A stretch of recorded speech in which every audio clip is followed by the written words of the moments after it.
Harapan adalah sesuatu yang susah didapatkan di masa kini.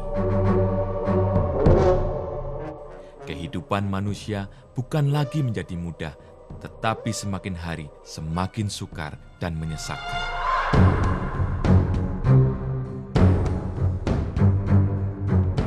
Beban dan masalah kehidupan pun semakin hari bukannya semakin bertambah ringan, tetapi semakin hari bertambah berat.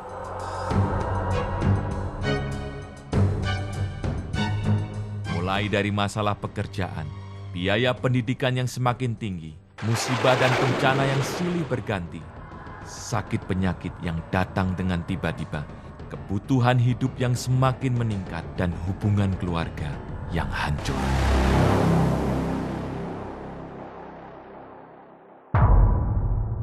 Seberapa kuatkah kekuatan manusia bila dihantam oleh penderitaan yang datang bertubi-tubi?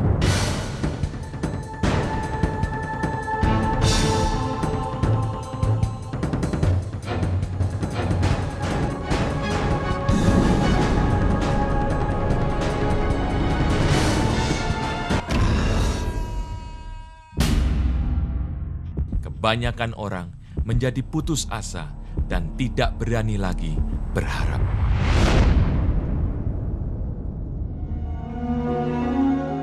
Kebahagiaan kini menjadi sesuatu yang sangat mahal dan tidak mungkin lagi dicapai oleh kebanyakan orang.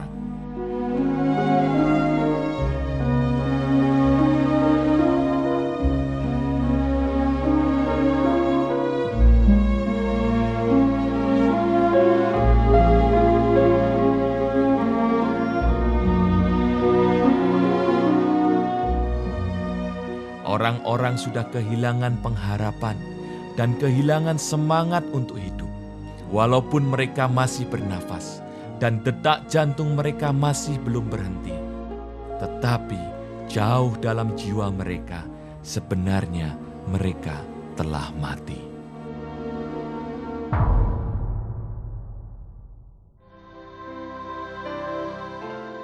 Di tengah-tengah masa yang penuh kesukaran ini, ternyata masih ada orang-orang yang mampu berdiri teguh menghadapi hempasan badai kehidupan yang datang tiada henti. Mereka adalah orang-orang yang mampu melewati masa-masa penderitaan menuju masa depan yang penuh harapan. Sekian lama saya merindukan seorang anak, kini saya telah menerimanya. Saya hanya lulusan SD, tetapi saya sangat dipercaya dalam pekerjaan. Kecelakaan merenggut jiwa putri saya, tetapi tidak merenggut pengharapan saya. Dulu saya kena stroke, tetapi sekarang saya sembuh. Saya ditinggal oleh suami saya, tetapi saya tidak putus asa.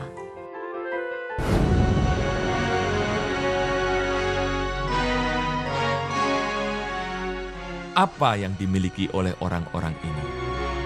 Apa yang membedakan mereka dari kebanyakan orang?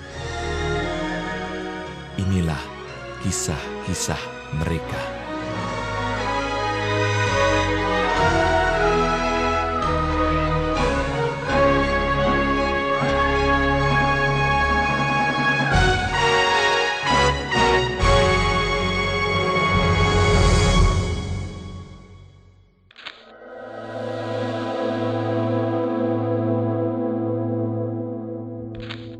Penyakit kusta adalah penyakit yang menakutkan bagi semua orang.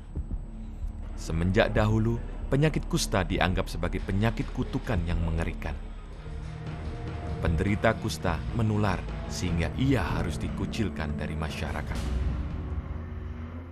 Seorang yang menderita kusta tidak berani lagi mempunyai harapan akan masa depan yang baik. Harapan untuk diterima di tengah-tengah masyarakat.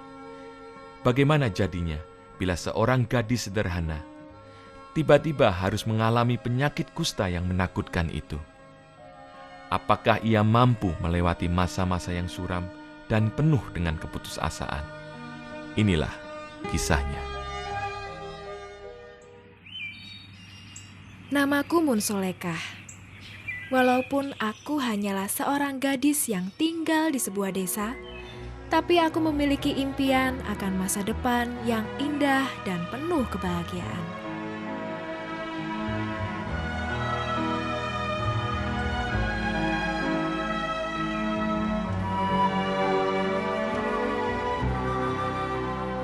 bersyukur punya sahabat dan orang tua yang sangat mengasihi aku. Kebahagiaan dan pengharapan benar-benar memenuhi hidupku.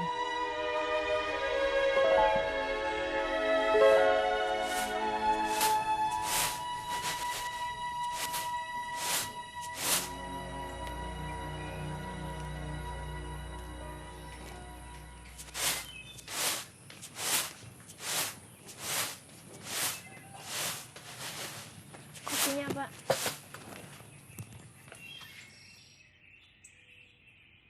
Kelihatannya kok makin parah aja, Nak. Apa benar kamu nggak apa-apa? Nggak apa-apa kok, Bu. Ini mungkin cuma gatal biasa aja. Oh ya sudah.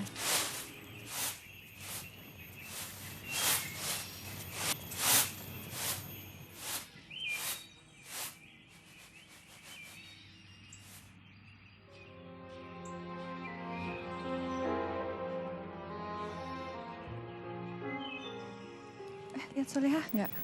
Hah? Aku nggak lihat tuh. Aku denger dia sakit kusta loh. Hah? Kusta? Iya. Apa iya? Ih, aku nggak nyangka. Lagi kata orang-orang penyakit Solekah itu menular. Menular? Iya. Berarti kita nggak usah deket-deket dia lagi deh. Aku nggak mau ketularan dia. Kamu jangan deket-deket Solekah lagi. Iya. Wah, apa nggak salah denger ya? Apa Soleha anaknya Pak Jasmine itu, Bu? Iya, Bu.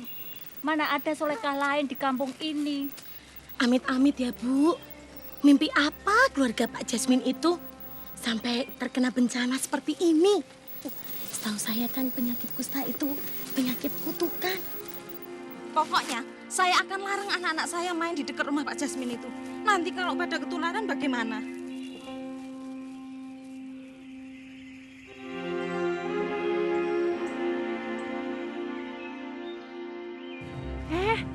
Wati sama Siti mau kemana? Yuk.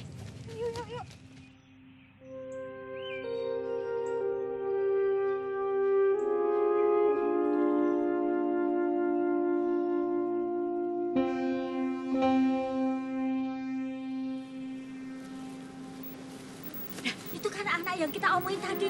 Kenapa ke sini? Ya, Bu. Kembaliannya mana, Pak? Kembaliannya mana, Pak? Pergi semua aja ya, Bu. Yuk. Ibu-ibu, selamat pagi. Bu Aminah, Ibu titip salam loh. Solekah, ngapain kamu kemari? Tidak ada tempat yang lain. Ibu kan nyuruh saya beli sayuran. Kamu ya, kamu tuh jangan deket-deket kami. Kamu tuh bawa penyakit, tahu gak sih? Solika, dengar baik-baik ya. Kamu jangan dekat anak-anak saya. Nanti semua pada ketularan. Penyakit kamu itu nular tahu. Pak, saya mau beli bayam, Pak. Pak bayam.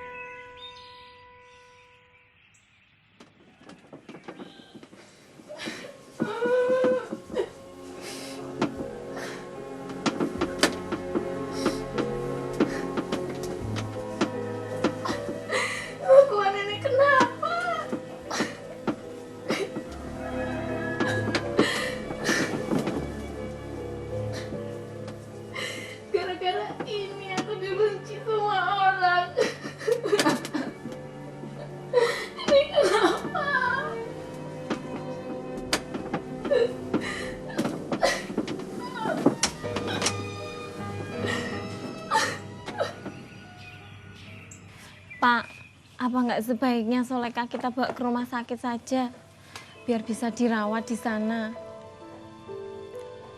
Bapak setuju dengan usul Ibu. Bapak malu, Bu. Setiap hari semua orang sekampung membicarakan keluarga kita. Kenapa ya, Bu, anak kita kena kusta? Iya, Pak. Semua orang sudah nggak mau lagi bicara sama kita. Bahkan Ibu nggak pernah lagi diajak kumpulan ibu-ibu. Baiklah, Bu. Keputusan kita sudah bulat. Kita bawa Solekah sekarang ke rumah sakit. Iya, Pak. Biar nggak menular sama yang lain. dan nggak jadi omongan orang sekampung. Ya sudahlah, Bu. Yuk kita siap-siap ganti baju.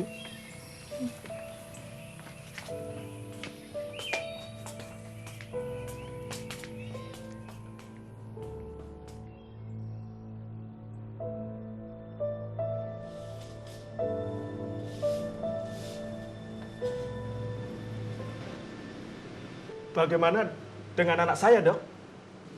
Mohon maaf, Bapak dan Ibu.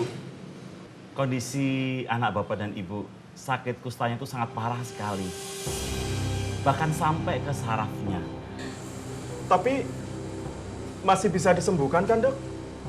Saya mohon Bapak dan Ibu dapat menerima kondisi anak Bapak dan Ibu.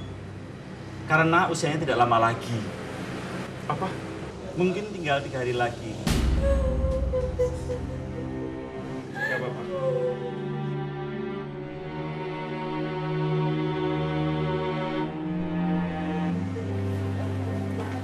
Udah ya.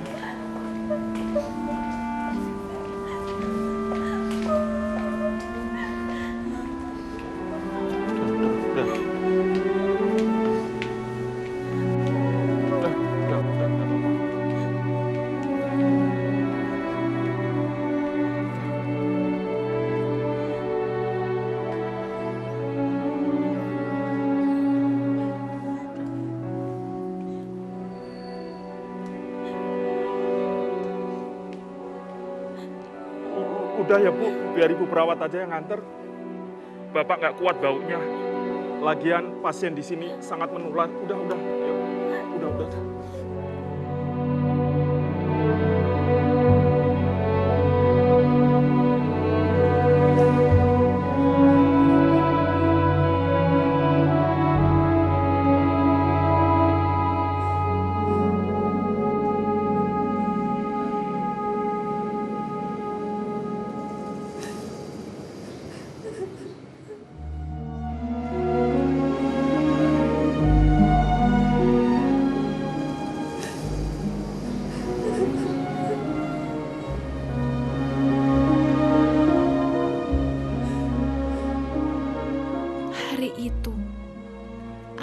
benar-benar tahu bagaimana rasanya dikucilkan dan ditinggalkan oleh orang-orang yang aku sayangi.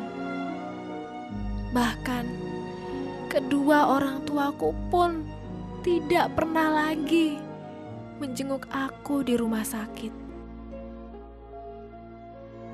Aku melewati hari-hari yang sepi, hari-hari yang suram di rumah sakit itu. Rasa bersalah, amarah, dan sakit hati berkecamuk dalam pikiranku. Apakah ini benar-benar penyakit kutukan? Apa dosaku? Mengapa semua orang menjauhi aku? Mungkinkah aku akan sembuh? Mungkinkah seseorang mengasihi aku lagi? Apakah Tuhan itu ada? Kalau Tuhan itu memang ada, mengapa Ia tidak peduli dengan penderitaanku?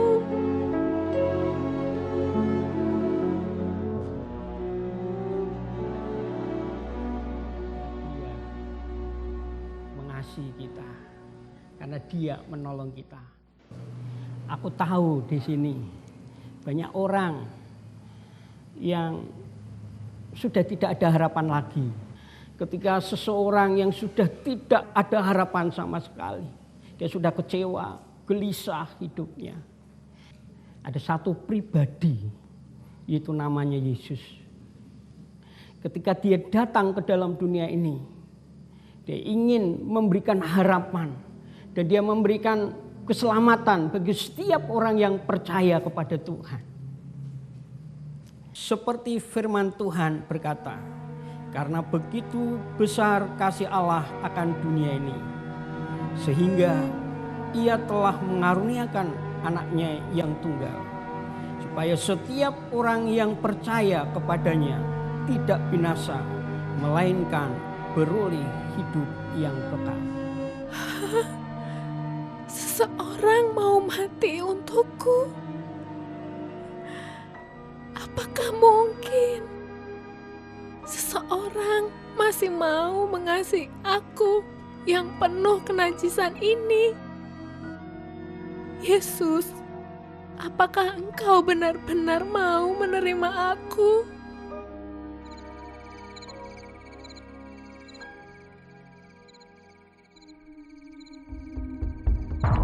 Pak, pasien ini sudah mati.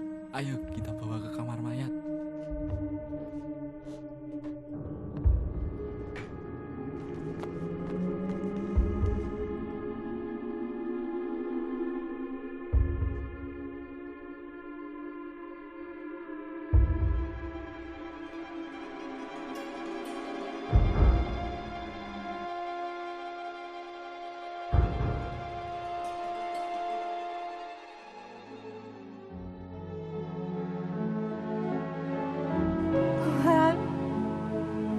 Masihkah ada harapan bagiku?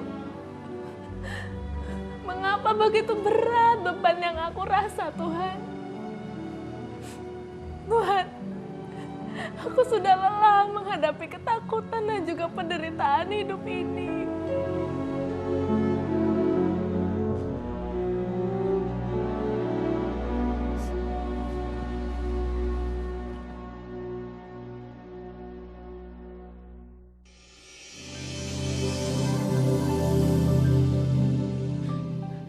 Marilah kepadaku, semua yang letih lesu dan berbeban berat. Aku akan memberikan kelegaan kepadamu. Tapi aku sudah hampir mati. Aku juga sudah tidak memiliki masa depan. Aku ini mengetahui rancangan-rancangan apa yang ada padaku mengenai kamu, yaitu rancangan damai sejahtera dan bukan rancangan kecelakaan, untuk memberikan kepadamu hari depan yang penuh harapan. Tuhan, kalau Engkau ingin memberikanku harapan, aku ingin harapan yang sama dapat kuberikan kepada orang lain juga.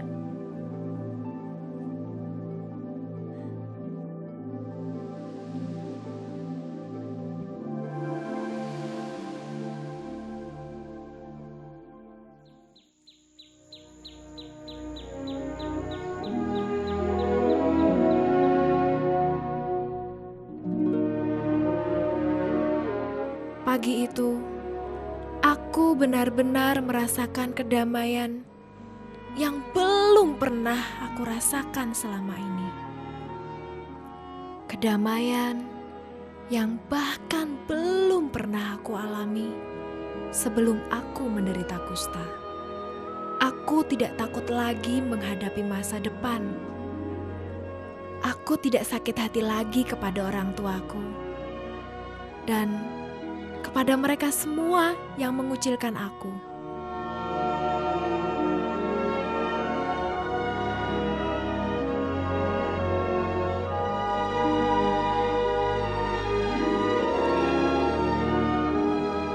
Hari-hari yang kulewati benar-benar hari-hari yang penuh dengan ketenangan. Aku merasakan kasih Yesus yang melebihi segala kasih yang ada dalam dunia ini. Ya, Yesus mengasihi orang-orang yang terbuang, orang-orang yang sakit kusta seperti aku. Semua harapan kini telah tumbuh kembali dalam hatiku. Yesus telah memulihkan hatiku.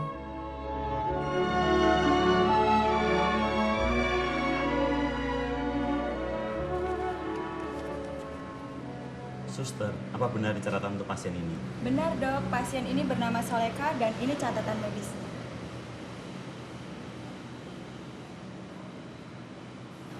Saya tidak tahu harus berkata apa. Kenapa dok? Kenapa dengan saya dok? Saya kenapa dokter? Soleha, kamu sudah sembuh. Saya sembuh dok. Apa Apa benar saya sembuh? Benarkah itu, Dok? Ya, kamu sembuh, Soleha. Seperti pasien yang lain kami beri obat yang sama. Tapi saya heran, kamu sembuh lebih dulu.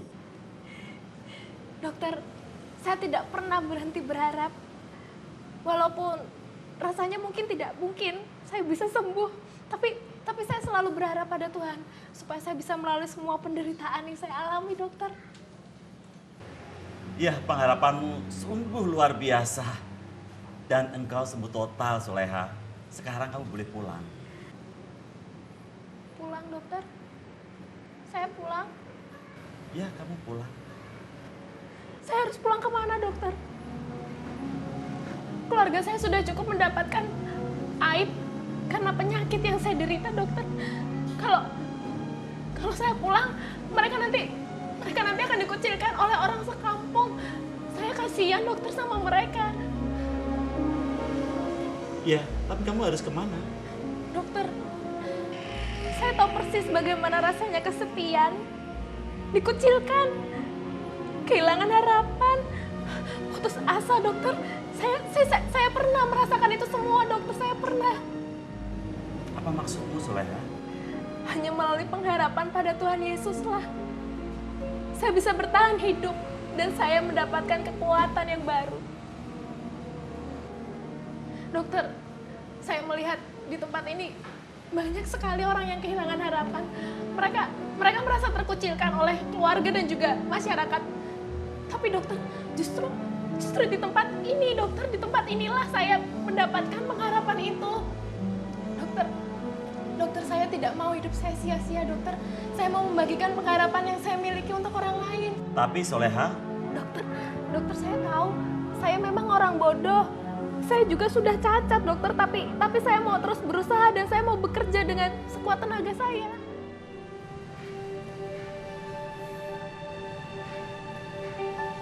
Baiklah, Soleha, kalau itu memang keputusanmu. Jadi dokter setuju? Selamat ya, Soleha. Dokter, terima kasih. Terima kasih, suster. Terima kasih. Selama 27 tahun, Mun Soleka dengan setia memberikan dirinya melayani di rumah sakit kusta itu sebagai pembantu perawat.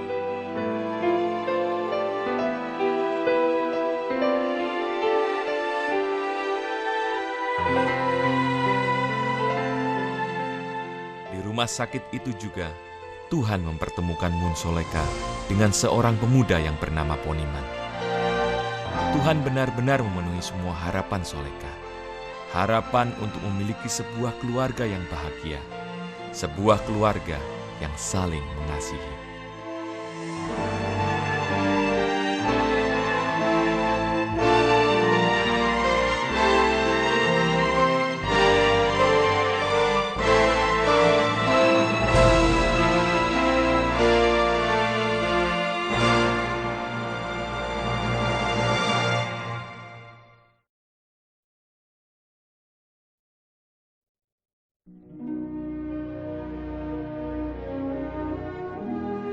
Pengabdian dan kebaikan hati Ibu Mun Soleka selama puluhan tahun itu dapat dirasakan oleh orang-orang yang ada di sekitar kehidupannya. Dan aku minta Tuhan, jadikan aku saluran berkat Tuhan untuk mengasihi sesama manusia hidup di dunia ini. Lebih mendekat kepada Tuhan. Seringkali Tuhan aku lemah, tapi Tuhan membangunkan aku. Aku mengucap syukur.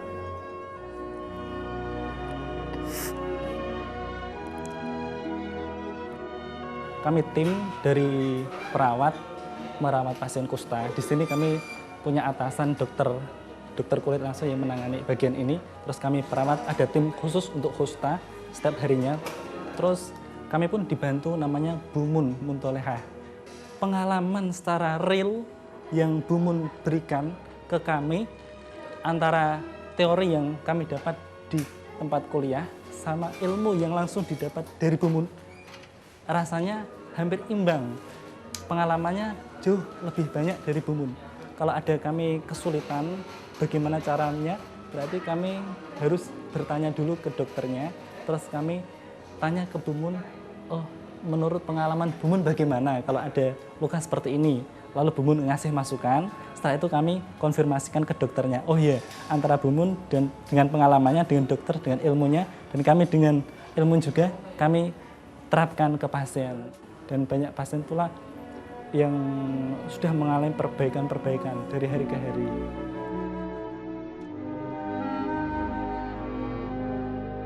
Aku mengucap syukur kepada Tuhan Yesus karena Dia memberi kami kemampuan.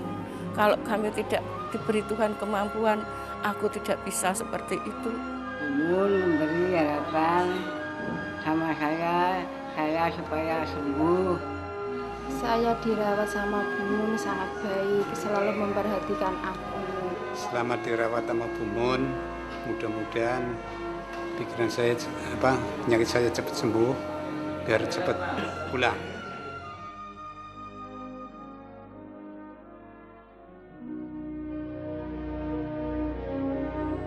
Ibu Mun Soleka tidak lagi dikucilkan oleh orang-orang di sekitarnya.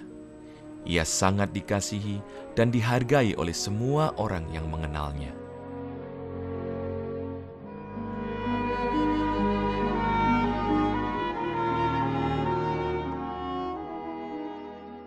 Walaupun suami Ibu Mun Soleka telah meninggal dunia, tetapi ia tetap menjalani kehidupan ini dengan penuh kebahagiaan bersama kedua anaknya yang sangat mencintainya.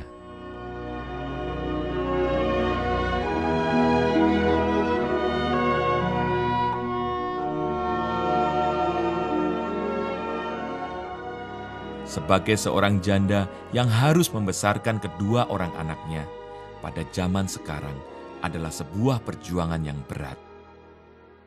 Kegigihan orang tua saya, ibu saya, ya mungkin kehidupannya seorang single parent menghidupi keluarga, 2 anak, sampai sekolahnya lulus semua, sampai tamat semuanya. Saya bersyukur punya ibu seperti dia. Berkat kegigihan dan pengharapannya kepada Tuhan, Ibu Mun Soleka dapat melihat bagaimana anak-anaknya bertumbuh, mencintainya, dan memiliki masa depan yang baik.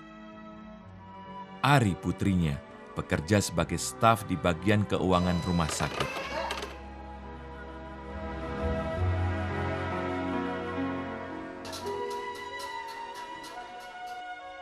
Sedangkan Hari adalah seorang desainer yang bekerja di sebuah percetakan.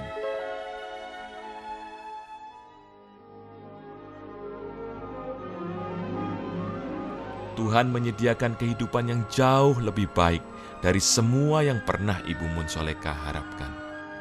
Sebab ada tertulis, apa yang tidak pernah dilihat oleh mata, dan yang tidak pernah didengar oleh telinga, dan yang tidak pernah timbul dalam hati manusia, semuanya itu disediakan Allah untuk mereka yang mengasihi Dia. Kalau tanpa Tuhan aku tidak bisa berdiri sampai sekarang ini. Dan aku mengucap syukur kepada Tuhan. Aku bisa beli apa-apa karena pemberian Tuhan. Aku bisa beli rumah pemberian Tuhan.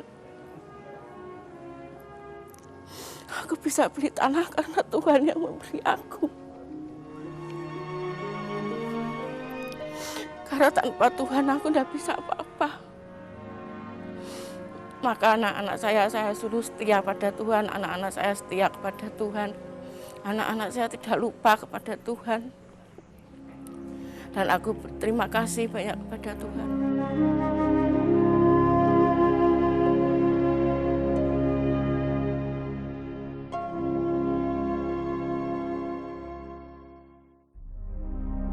Kehidupan ini tidak ditentukan oleh detak jantung atau tarikan nafas kita saja. Tetapi kehidupan ini ditentukan oleh bagaimana keadaan batin dan jiwa kita. Apakah kita bahagia? Apakah kita memiliki damai sejahtera? Apakah kita masih mempunyai pengharapan?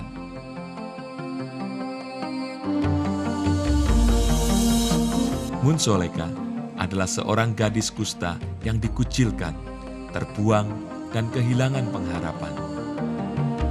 Tetapi ia menemukan pengharapannya kembali.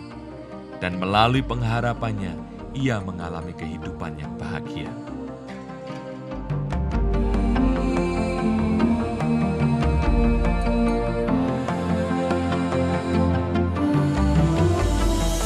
Kehidupan di dalam dunia ini akan semakin berat, tetapi setiap orang yang mempunyai pengharapan dan semangat hidup pasti akan dapat melewati segala tantangan dan pergumulan dalam hidup ini. Hari ini, milikilah pengharapan yang telah mengubah orang-orang yang hina, orang-orang yang terasing, dan orang-orang yang putus asa. Pengharapan yang membuat mereka bertahan melalui masa-masa yang sulit dan membawa mereka ke masa depan yang lebih baik. Karena masa depan sungguh ada dan harapanmu tidak akan hilang.